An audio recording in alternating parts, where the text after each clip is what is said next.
Welcome to today's social system mapping sumApp Tech Talk session for January 25th, 2021. I recognize that my video thing causes my screen to flicker. So if you see the sort of lighting across this, whatever, it's just a screen flicker and I have yet to fix it. But okay, so your hosts today are me, Christine Capra, co-founder of sumApp and Greater Than the Sum, and Tim Hansen, co-founder with me of sumApp and Greater Than the Sum. And Kara Martner, who is our Tim and my assistant, as well as the Zoom support person for our calls, as well as our Slack moderator. So if you're in Slack and you need attention, just feel free to go say @Kara and she'll do what she can for you. So hi, Jim. So you just joined us. Do you want to do it? Well, okay.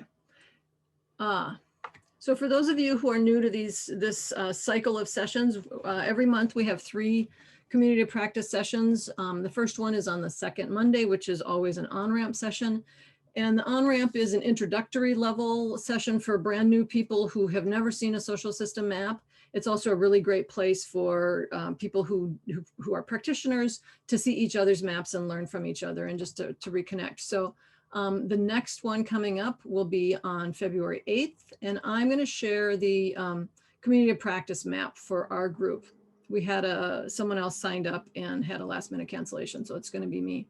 On the third Monday of every month, we have our deep dive conversations. Those are aimed at people who have at least some knowledge of what social system mapping is. So it's not a super introductory level, but brand new people are welcome. They just, the basics won't be covered usually.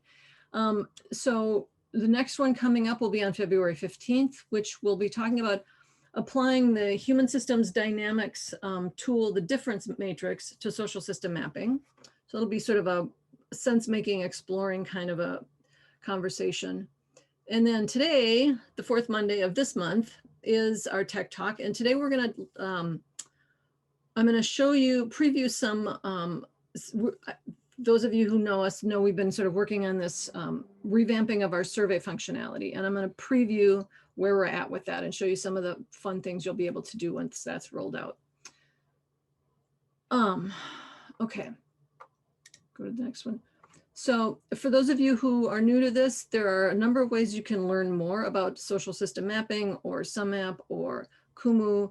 One of the best ways is to be on our map. We have a community practice social system map, and that will both give you firsthand experience. It will let you engage with the sumApp interface, so you know what it's like for map members. You'll be able to see the rest of the community and engage there. And you'll also be able to, if you're a map hat wearer, a techie person, you'll be able to get ideas about how to create views in your own maps and be able to crib code from that map. So that's a really good resource. We also have a Slack team, which as I mentioned, Kara is the moderator for. And we have a knowledge base, which has a lot of articles in it. And Kara's been putting links to all of those resources in the chat as I'm telling you about them. And, oops, I just did a weird thing to my, okay. And just wanted to pull up the chat so I could see if anyone's commenting. What was I going to say? Oh, but also just know that Kara will also follow up with an email with all these links in them in the next 48 hours roughly. So if you don't want to be grabbing at the links right now, don't worry about it. They'll come to you later. But if you're impatient for them, they're there. Another resource is recordings of recent sessions. There's also a whole area of all the recordings of our last year's worth of these on-ramp and Tech Talk and deep dive sessions. And lastly, for those of you who have questions or just getting started or need some thought partnering or get stuck somewhere, I spend a half an hour a week from Thursday from 5 to 5:30 Central on Zoom, just being here if you've got questions. So you just pop in and we can address whatever quick short-term need questions you've got. Okay, and then occasionally I do cancel and I put that in Slack. So good to double check in Slack before you show up if it matters, if I'm not there. Okay, so let's do, I forgot to, oops.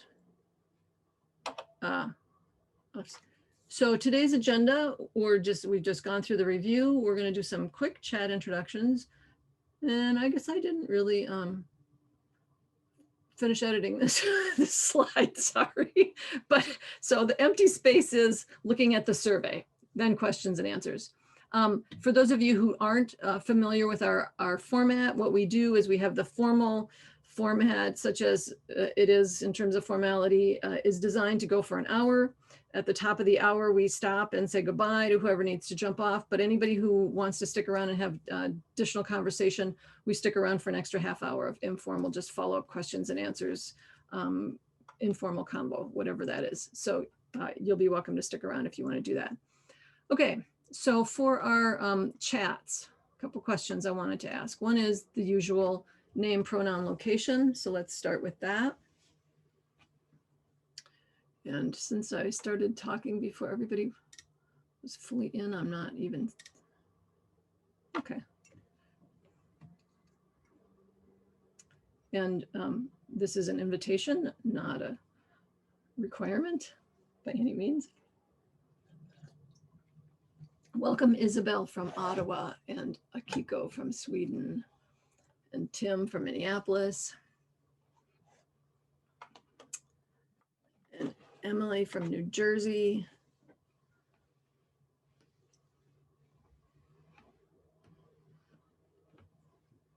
Okay, so for the next, and I'll wait for the next couple, but the next question is, oops. What do you find most challenging about the technical aspects, i.e. sumApp and Kumu, not the social process, but the technical stuff? What do you find the most challenging about that when you're doing social system mapping?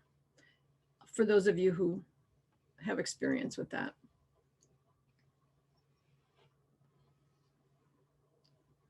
Making Kumu jump for me. It doesn't take your commands instantaneously. Welcome, Beverly. Double connections. So I just want to say, as you're putting this in there, we're not going to solve all these challenges for you today in this session. That's not the reason I'm asking the question, but we do like to constantly be getting input about what is challenging, because we do, as you'll see when we're looking at this survey, really keep developing sumApp and keep trying to find ways of solving the challenges, the technical challenges that you have. So, so we definitely will keep this information in our, in our back pockets and in our minds as we think about stuff going forward. Okay, so then the last question is, what's one thing that would make, oh, I think that's kind of the same question. What's one thing that would make your life as a mapper easier? I don't know what I was thinking yesterday when I was working on this slide deck. Sorry, guys, it's not so coherent. Okay, I'm gonna go ahead and get started. So that's, oops, I'm gonna stop sharing for 1 second while I go to, oh my, oh, for some reason, okay. Is everybody good? Okay. Okay, so a couple things to know. This is not what you're going to see if you go into sumApp yourself. This is, we have actually 3 stages of development. One is dev, where the developer pushes his new things and we test them, and then we push it to staging, where we do another test, and then we push it to production, which is where you guys live, is in production. So this is the dev site. And so this is where things are in development and not completely looking like they're going to on the final. And so we're in dev, and I'm going to show you, what I want to show you is, well, let me see if I can explain. So our previous survey interface, which I think most of you are familiar with, when it was originally written, was written in a language that was written in Angular 1, I think, anyway, a really early version of Angular. And Angular has been upgraded many times since then. And version 1 is no longer supported anywhere by anybody. It's really quite old. We didn't realize that when we started.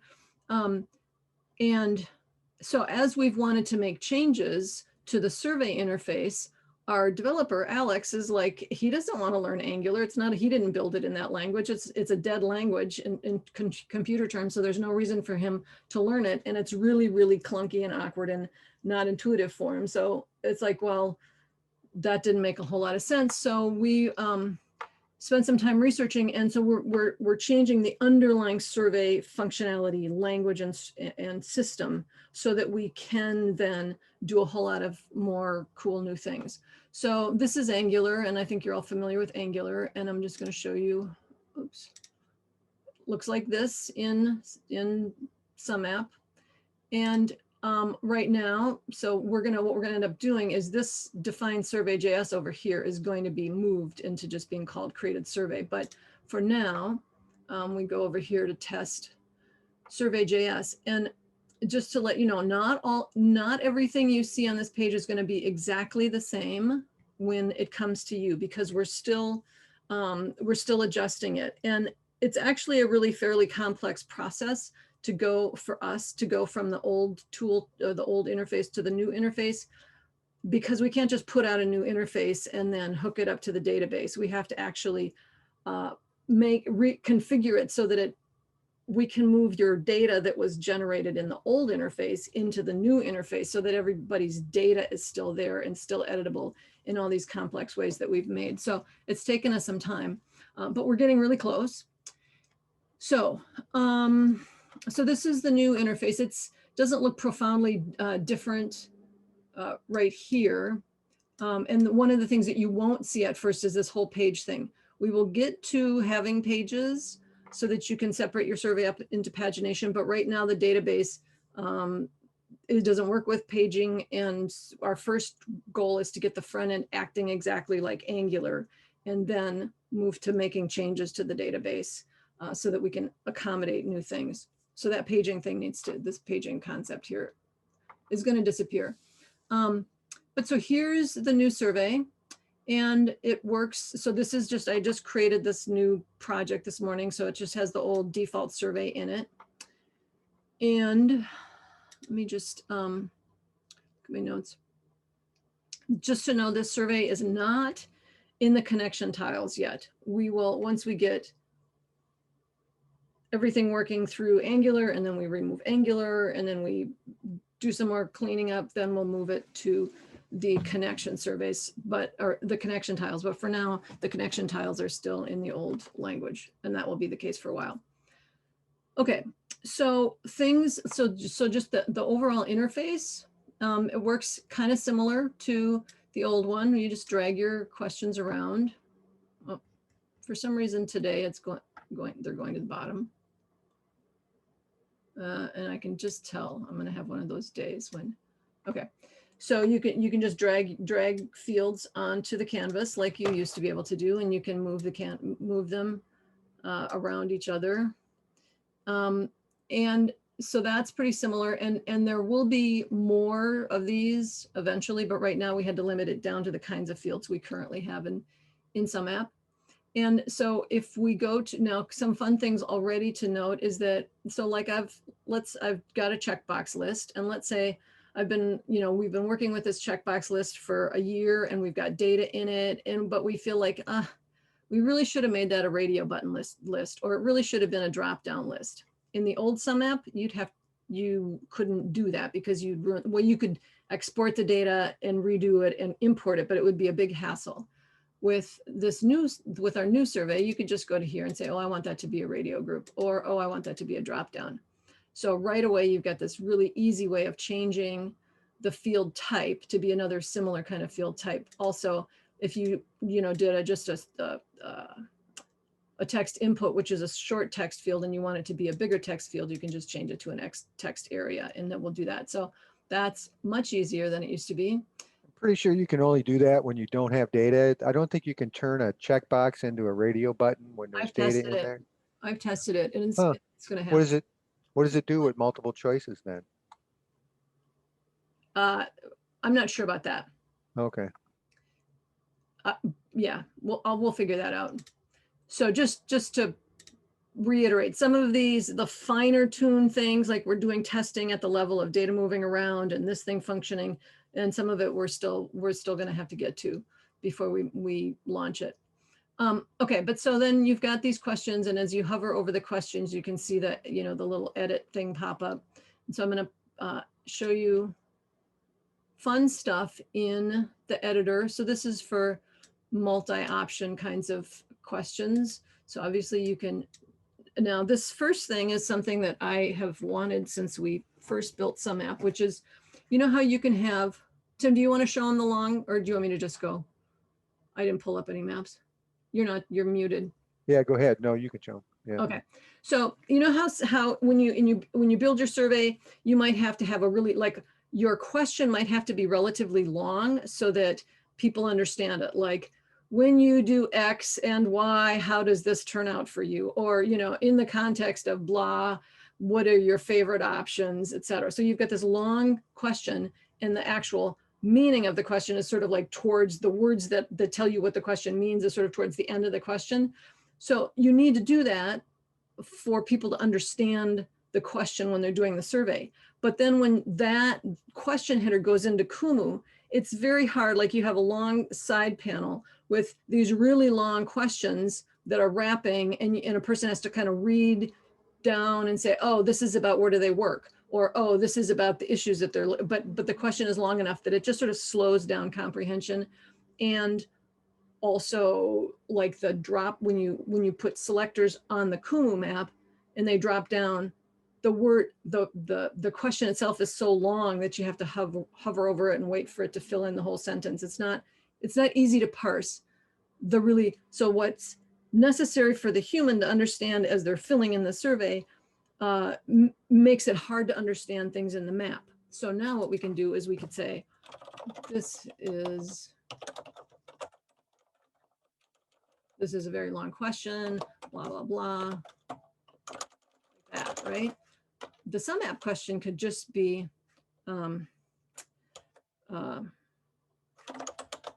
focus. What are you focused on?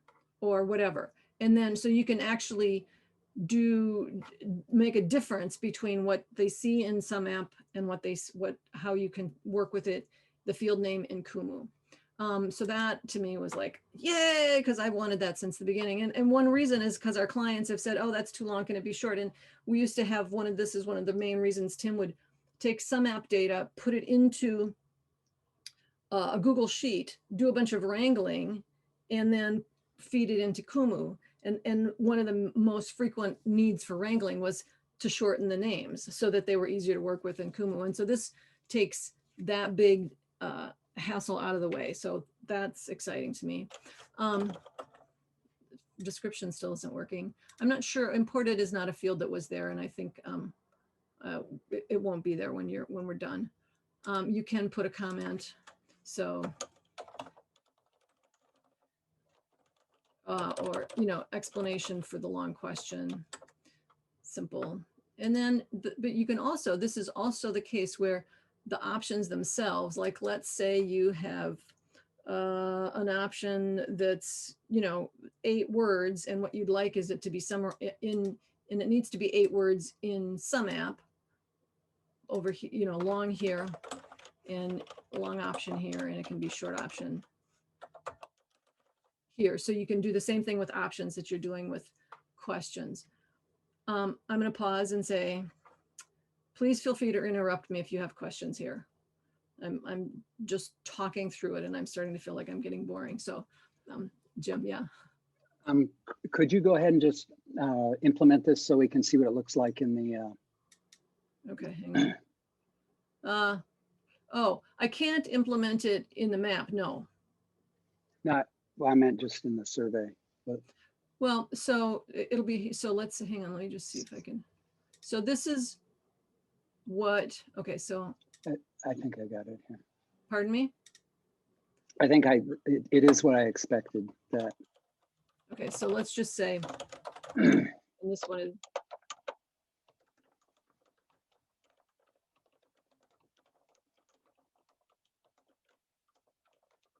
Like, let's say that's how your, Yeah.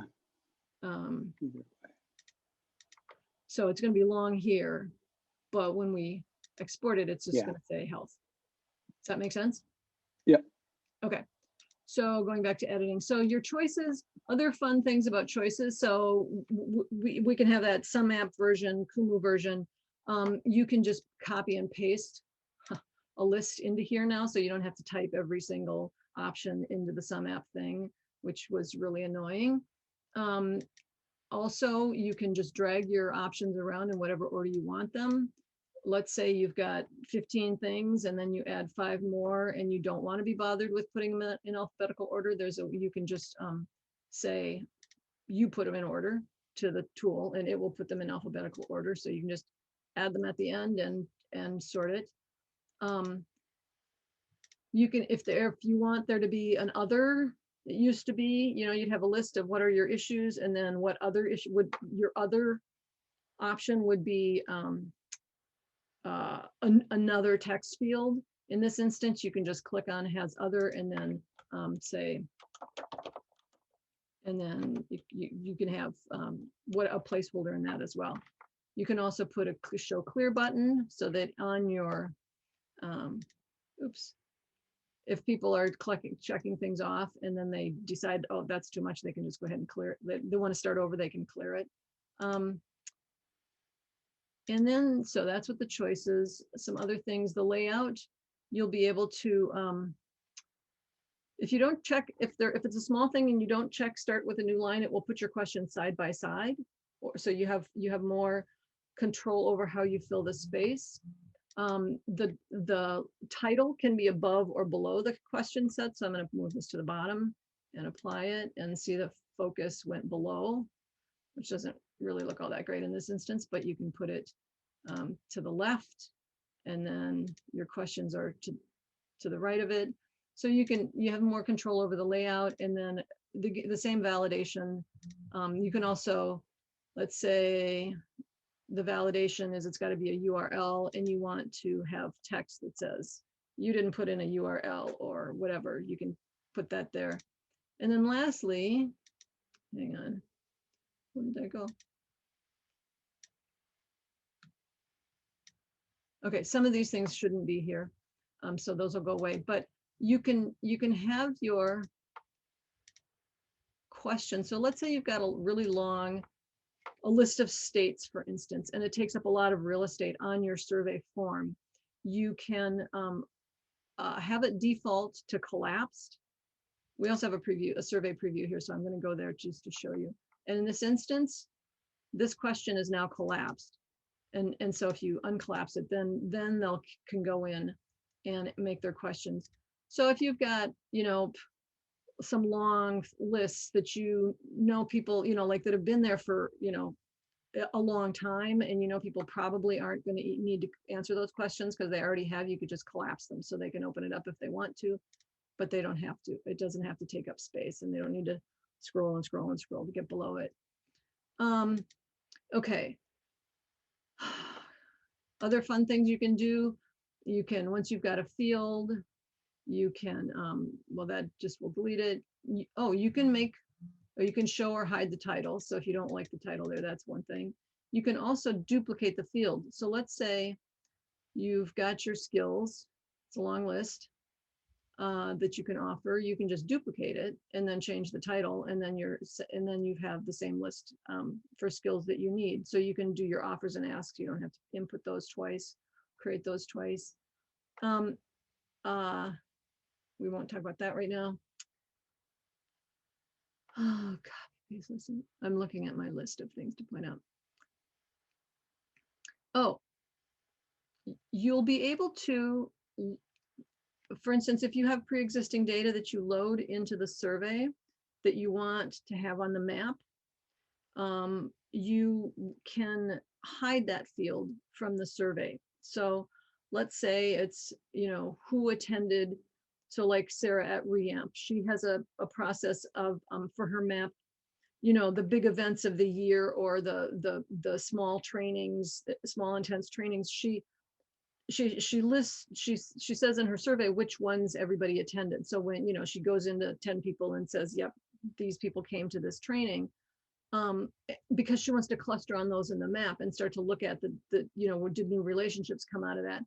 But she doesn't want the people, she doesn't want people to go in and change it. Like they might say, oh, I didn't, you know, like she's got her records, she knows who came. So she doesn't want them to have to think about it or to you know, to edit the data, so she can load it and then she can hide it so that the data is in the database and the data will go to Kumu, but it won't show up on the front page.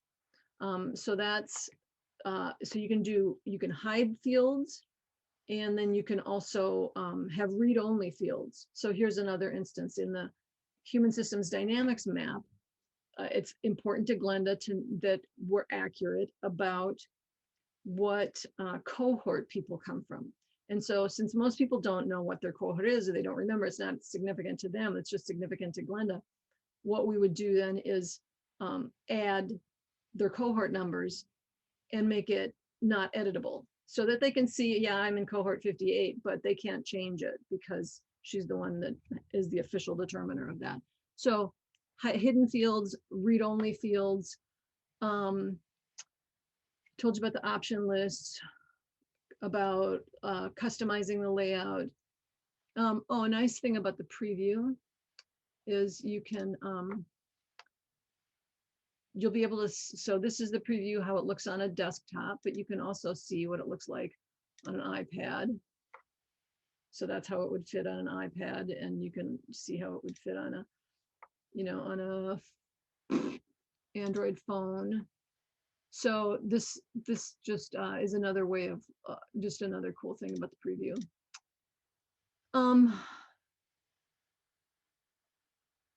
So before I'm going to talk in a minute about the things that we're looking to be able to do once this is all. So once we've sort of consolidated this, we've got some other cleanup things and stuff we need to do. But once we come back to enhancing this new survey platform or interface, there's some cool things we're intending to do down the road. But I just want to pause here. Oh, let me just show you one last thing. So here's the old survey interface, and here's the new survey interface for the end user. So that the text is bigger. I think it's a little easier to read. I don't have the collapsed one collapsed, but so talk about future stuff, and then I'll talk about the process of rolling this out a little bit. But I want to stop and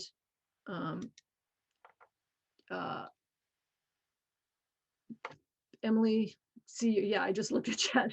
Glad you could see the bulk of it. Have a good day. Bye.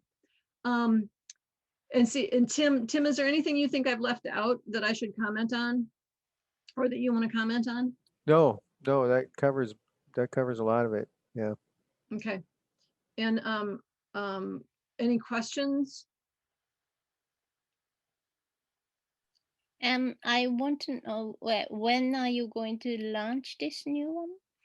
Yeah, I'll talk about the rollout right now.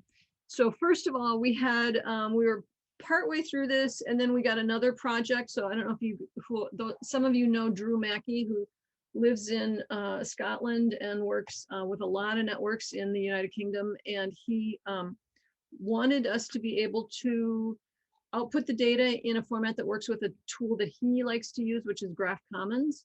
And he actually raised funds for us to develop a Graph Commons. So that ended up becoming a priority because there was, because we had a deadline for that. So we set this aside, started working on Graph Commons. So we have to finish that up, and we're hoping to be done with Graph Commons by the end of this week.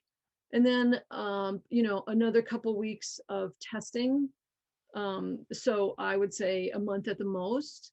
And then how we're gonna roll it out, because there's this big shift from the old thing to the new thing. One thing that's possible is that, so for instance, right now in the new survey, sometimes when I'm saving, it goes really slowly. And that's because the data is actually going from Survey.js into Angular and then into the database, so that we could have fewer steps in the process to debug. Once everything works, then we'll take Angular out of the loop, and then it should speed up again if we haven't taken Angular out of the loop by the time we roll out. So know that it might be a little slow. But then how we're going to roll it out is we're going to start with, I have this, you guys won't see this, but I'll just show you. We have this little option to turn Survey.js on or off. And so we still have to figure out some steps of this, how this will impact your interface. But we're going to start turning on the surveys by tiers, so that we're going to first go through all the tier 4, because there were fewer of them and we tend to know the tier 4. So Akiko, your tiers and your the What Now project is in a tier 4.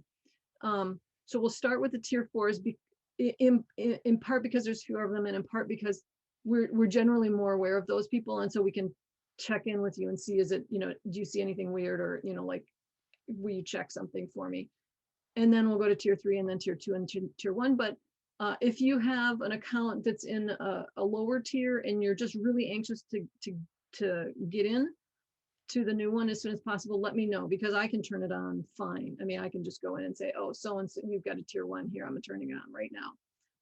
So I have control over that. So we're going to start with tier 4 and anybody who says they want to be in early, and then we'll go to tier 3, and then we'll go to tier 2, and then I think we'll just at some point we'll just we'll say, Alex, turn them all on, and he'll go do that. I would be bummed if it takes us more than a month to get to that point, but that's always possible. So just know that it could take longer. And one of the constraints on that is that I have a very busy February, and I also am one of our main testers. And so if I can't fit in the testing, I slow things down. So hopefully I think we're at a point where we should still be good, but I'm just being honest, that might take more than a month, but that would be too bad because we're hoping to get it sooner. Other questions?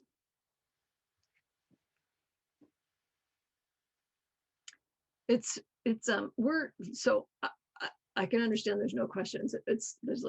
But we're really excited about this because it's really gonna liberate a lot of the potential and solve some of the sort of nitty-gritty problems that people have. So I can't say how thrilled I am, but it's just a technical, boring kind of thing. So aside from what makes it makes a big difference to people building the surveys. I mean, just to be able to resort the option lists. Yeah, just to resort the option list. Trauma. Yeah, here's another thing I forgot to mention. There will be, and for some reason, there's these text fields can be treated as WYSIWYGs. So where you can there's formatting in there, and this oops, I'm in the wrong place. There's also a thing we're calling the read-only block. And the read-only block is right now it looks like HTML, but it will be turned into a WYSIWYG. And that is, so you'll be able to, let's say you've got some reference materials, like you want to say, bye Beverly, it's good to see you. Bye. Thanks for joining us. So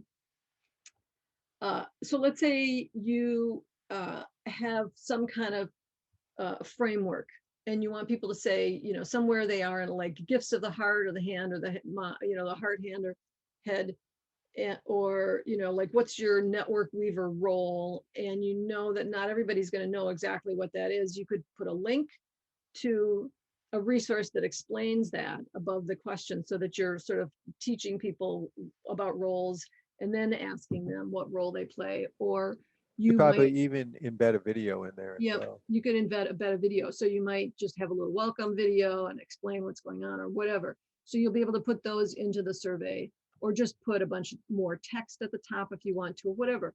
So it will make it really much more flexible, and you'll be able to do a lot more stuff with it.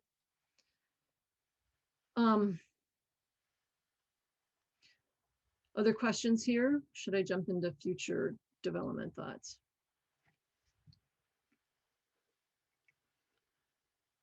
Akiko, you're looking almost like I can't tell if you're getting ready to unmute and say something. No, I mean, now what? We're gonna be having the next edition in April sometime. So before that, maybe it's gonna be done. I mean, the launch. Yeah, when are you, so you're gonna launch the survey in April, or you're gonna be doing the whole, well, it's kind of the same thing, isn't it? Yes, Yes, we have to prepare. So yeah. yeah, I'll keep that in mind. It's in my Yeah. mind. okay. And we'll, because it seems to me like when you're in the middle of your now what session would not be the best time to switch the survey. So we'll Right. either, get you running smoothly before you launch or wait until after you launch. Right. We were thinking about we not sure, but around Earth Day, so it's like 21st April. Okay, yeah. Yeah. Okay. Kara, would you note that Akiko, in the Rome thing? Yeah. Jim. Akiko, are you planning to change the survey dramatically for No, this no, next version no. of But Now What? we maybe add something or delete something. Mhm. Yeah. Cool. Okay. So things that this makes possible. We chose and we got one of our community members who's a developer and a real smart guy and who I consult with occasionally about he helps me advise on development strategy. Friend of Drew's and lives in England. Also Paul, can't remember his last name. Anyway, so he helped us figure out what survey functionality or interface to use. And this one is like it's really super robust, and it also is built on JavaScript. And so you can plug in all kinds of functionality, really sort of turn on features. And for us, it's still always going to be complicated because we have to take whatever we do and then figure out how it fits in the database and how it structures into Kumu, which is the can of worms. But things that we'll be able to do with it are to, it says it has multilingual functionality, so I'm not exactly sure what that means, but, and there's two kinds of ways multilingualness is relevant. One is like in the questions and one is in the texts. And there's region, so like, I know that surveys can be, or website stuff can load, if it can detect where you are. So like if I'm in France, it loads in French. Or if I'm in, so I'm not sure. So I'm not really sure how this is all going to fit together and how cool, how functional it's going to be. But so there's multiple places where multi-languages could be relevant, just to say that. And some of that I think we'll be able to solve some of that problem. But There's that would only be in the survey. It wouldn't be in the connections or in the bio it would only be in the pages. survey, right? Yeah. Yes. So there's another thing this probably won't make any sense to anybody at the moment, but the way you cluster in Kumu, at some point we'll be able to set that up in sumApp instead of having you do that in Kumu. There'll also be, go ahead. Oh, and I just want to say the reason you would do that is for the user, the users, it's a much more, it's a much lovelier process if you do it in sumApp than you do it in Kumu. Because in Kumu, every time you use a filter and you want to filter on your cluster, it has to rebuild it. So everything explodes over and over and over. And I find it an unpleasant experience if you actually want to use the map. So if you do it in sumApp, then you don't have that kind of eye-jarring process going on. You're talking about when you reload, because every time you Every time you make a recreate filter, yeah. yeah. So you have your cluster, and then you want to filter like on some other thing. It just keeps exploding. It has to rebuild the cluster repeatedly. Okay. I'm assuming nobody likes that, even if they can't picture what I'm talking about.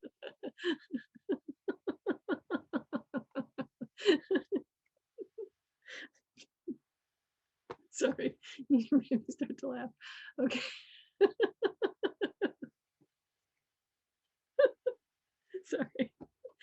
Okay, so so the exploding, the exploding will be Well, handled.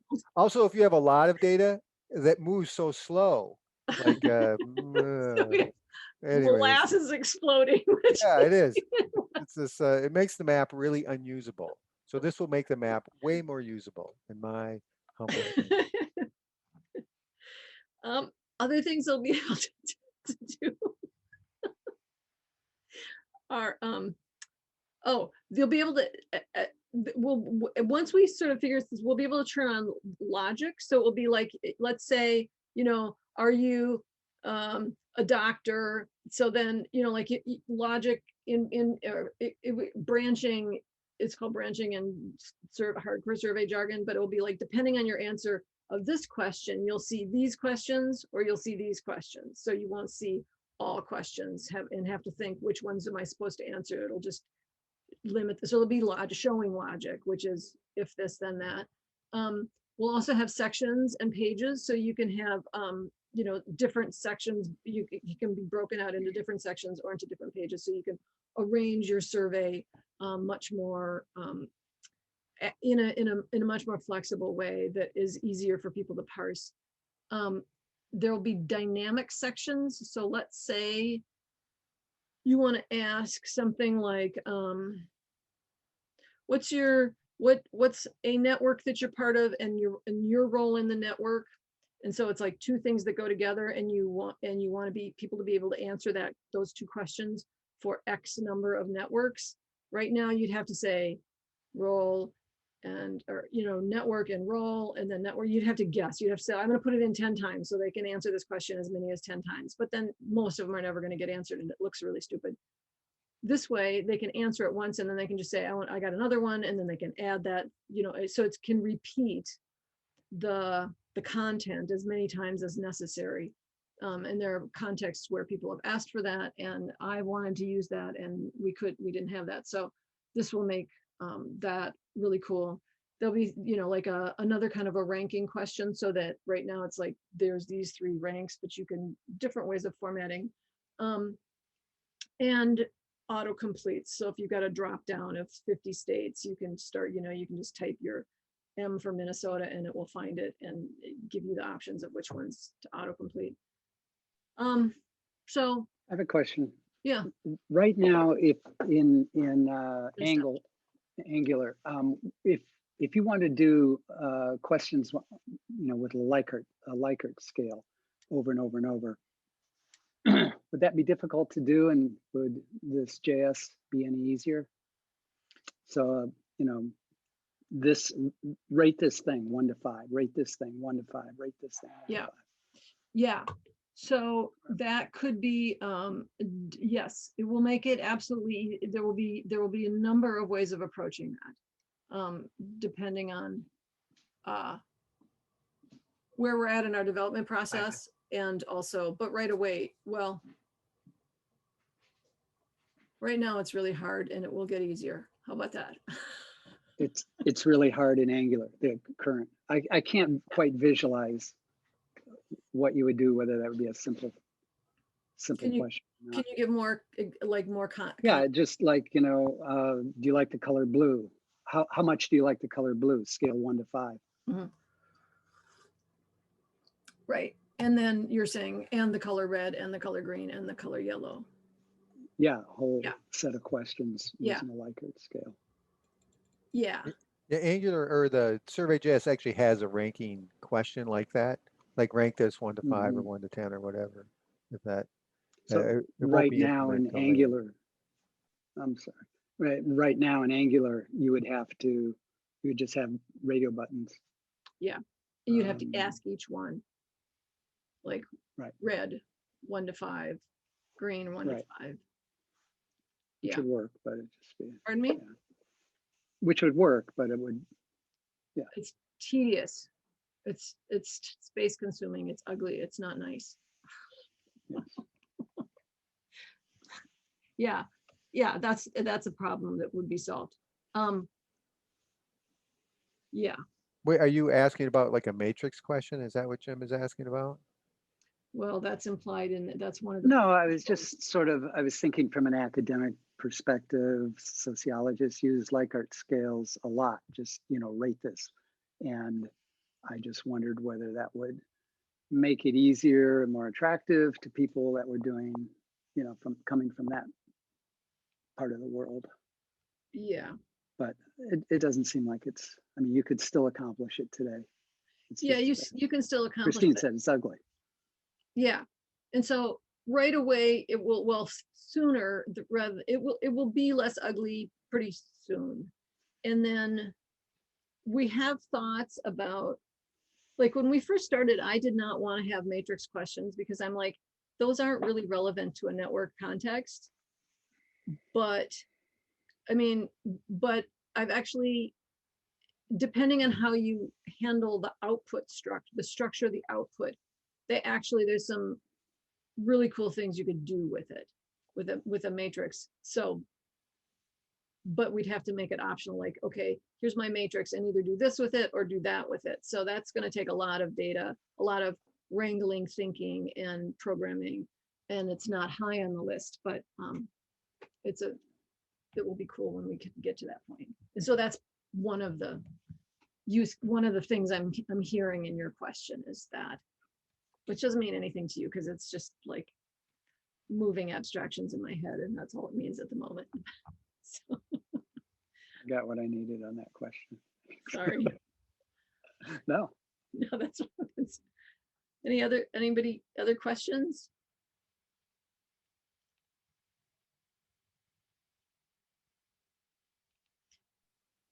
Isabel, do you mind if I ask how are you working on a map now? Do you have an account?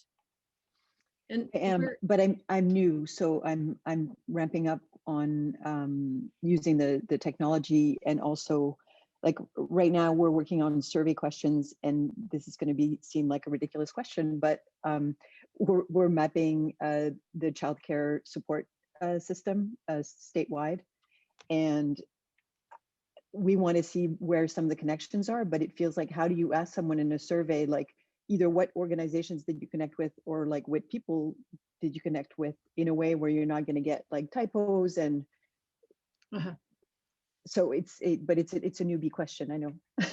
Well, okay, so since it's a newbie question, and since does anybody mind if I address that? Okay, so I'm going to share my screen. And so in sumApp, so we've just been talking about the survey, and I want to clarify, in the survey, whether it's the old survey structure, interface, or the new survey interface, the survey is asking information about the agent that's taking the survey. So whether the agent is a human, is an individual who's answering about themselves, like, I'm Christine and I work for this organization and my title is, and these are my issues. So this, or it could be that I'm the representative of an organization, and so I'm answering the questions on behalf of my organization. So my organization is working on these issues with this population, with those strategies, et cetera. So the survey, so I sort of think of, so there's either individual or collective actors, but they're the agents that are engaging, right? They're the ones who are actually answering questions. So the survey is about the actors themselves as entities, singular or plural. And then there's this connection list, and the connection, this isn't the best. Let me give you a different, I'm gonna go into real sumApp, and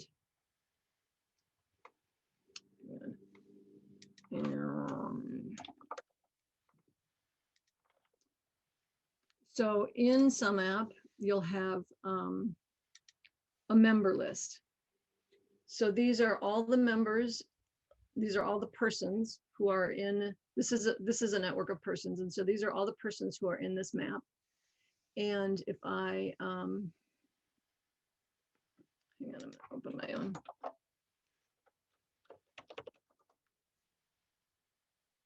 I'm in this map. So again, here are questions about me. See, I'm a woman. I'm an individual person. Here are questions about my relationship to the other entities of the network. So this is what, so I'm just harping on the survey thing to distinguish. There are two separate parts and how to think about them. One is about the agents, one is about the connection between the agents. And so here we have, I'm going to sort by how well connected I am to people. We have the list. So all these tiles are populated by that list that I just showed you there. And then the content that shows on the front of each tile. So this is Wendy, and she tells us a little bit about herself here, and she loaded a picture of herself there. She did that in her own sumApp instance on this page. So each person has their own link. They go into this page, they say a little bit about themselves, they upload a picture of themselves, they go to the profile, they go to the connections. And so here you can see that the picture that I loaded is right here. And the blather that I said about myself is right here. And then I can go through and say, let's see, is there anybody here that I haven't, that I've met recently? And I'm not seeing anybody new, but it has, so I just would go through here and look and say, oh yes, I know Donna. I was in a thing with her. You know, I met with her or I shared information, so I can answer the questions here. So it's all standardized. They can't mistype. So that was the confusion. It's super helpful, because I think where I was getting confused is because we're dealing with individual childcare providers, and sometimes it's just someone in their home. So I was thinking of them as individuals, but I think if I change my thinking that they are individuals, but they're still representing, let's say, a childcare provider. And so they need to be treated as an entity regardless. And then now I understand that. That's super helpful. Okay. So another thing to note, though, I'm going to just add another layer of complexity, because you are talking about, hang on. So I just want to say this map is public, so you're not seeing any data that is not publicly shared. Yeah, I should have said that. Thank you. So in this particular map, let's see. We have, okay. So I'm just going to back up. So one of the things that, did I open him? Yeah. One of the things that one of the sort of challenges that we've run into over the years for lots of people, lots of networks, and it sounds like yours sort of, this is a piece of it, is do they map organizations or do they map people? And so you can get all philosophical, and I used to make philosophical arguments for people, organizations, you should just do the people. But a lot of contexts, it's like, no, the funders, the supporters are not going to map the people. They want to understand the organizational network. But then there's always exceptions. So it's like they want the networks, but then there's these special people, like the people who are on the board who are relevant, but they're not, you know, their organization isn't relevant, but as a human being, they're relevant to this overall thing, and it gets kind of complicated. So what we did was we made the ability to take two projects. If you don't link them, they're just each a separate project, and turn one project into a project of organization. So here we've typed this as an organizational project, and one into a project type of persons. So if you want to see not only the organization to organization connections, but also the person to person connections, and also the person to organization connections. So it's like, I am the founder of this organization, or I receive services from this organization, or I work at this organization, or I am a service provider to this organization, or I'm on the board of this organization. All these ways a human can be related to an organization. So now once you link them, you actually have three kinds of connections that you can ask: person to person, person to org, org to org. And that shows up in the other. So what linking the two projects gives you that extra kind of connection. It also outputs all the data together in one big project, so that it just goes right into Kumu all together, which it used to be, you could do two projects. We would do this. There's a person project and an org project. And then Tim would have to wrangle it together in a Google Sheet so that it could go into Kumu and see them together.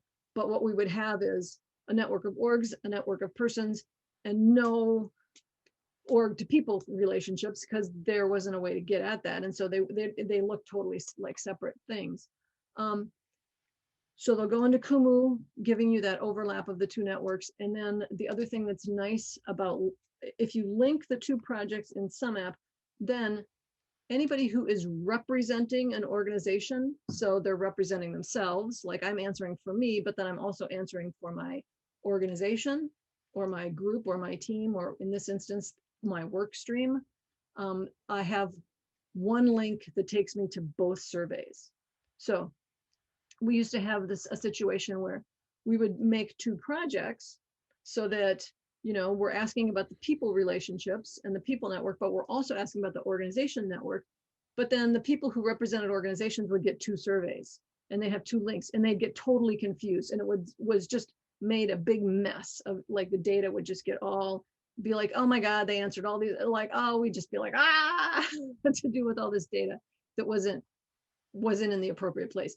So to reduce the user's confusion, when you link them together, you'll have, you can have one person answer as themselves and as an organization. And so then they get, so here, Glenn this is also a public map, is answering for himself. He's saying, this is what you need to know about me. And these are my personal connections here. And then here are my work stream connections. So these are the work streams that I'm connected to and my role in that work stream. Like I have a strong ROE connection. I'm the convener, I'm a fellow, etc. And then the map is here, which is separate, a different thing. And then, but he can also go into the work streams, and now he's representing the Gulf of Maine work stream. And so he answers as the Gulf of Maine. He answers questions here. We haven't built out these questions a whole lot yet. And then he can answer how the Gulf of Maine work stream is interacting with the other work streams. So that gave you a lot to think about, I'm sure. I'll stop sharing and you can say any comment or ask. Would it be useful to go to the map? So do you want to see the Isabel map? can see that, or is that? Sure, if we have time, that's great, but I don't want to take up everybody's time. Oh, it's already, okay, so we're at the top of the hour, so let's do this. If anybody wants to stick around and do that with Isabel, that's great, or have other things. But if you're ready to be done, Kiko.